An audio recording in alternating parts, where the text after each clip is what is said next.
Hi, everybody. Good night. Good evening. Not good night. Don't go to bed yet. Um, okay, day 48.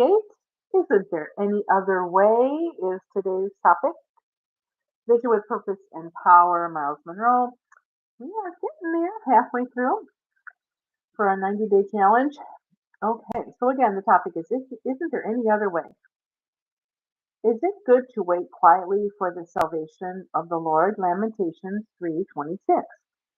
As you move toward the fulfillment of your vision, you may not face a life or death situation, as some of God's people have, but you will have challenges and difficulties to some degree.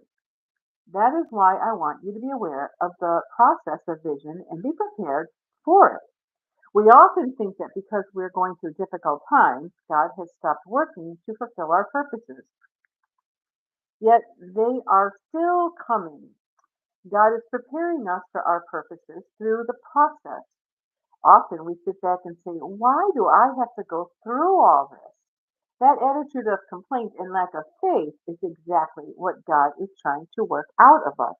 He doesn't want us to go into our promised land dragging bad attitudes behind us. He is working for our good. What if God had said to Moses, well, he was still one of the most powerful men in Egypt, as the adopted son of Pharaoh's daughter, I have raised you to go up to be a deliverer to bring my people out of Egypt into the promised land. But this is how it will transpire. In your zeal to protect my people, you will rashly murder an Egyptian, and you will have to flee into the wilderness and become a mere shepherd.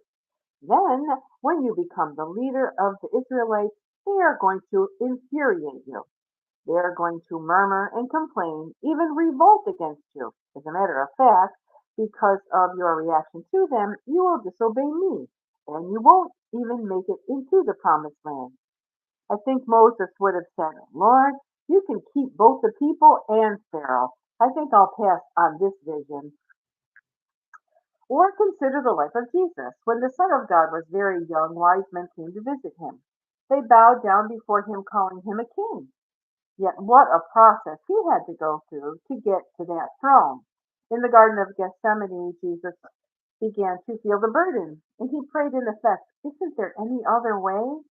See Matthew 26:36 to 44. He felt what you are feeling. You might say, isn't there any other way to start my business? God will answer, no, this is the way I'm taking you. This is your route or your route. I want you to start by working in this business. I'm working on your character and your training.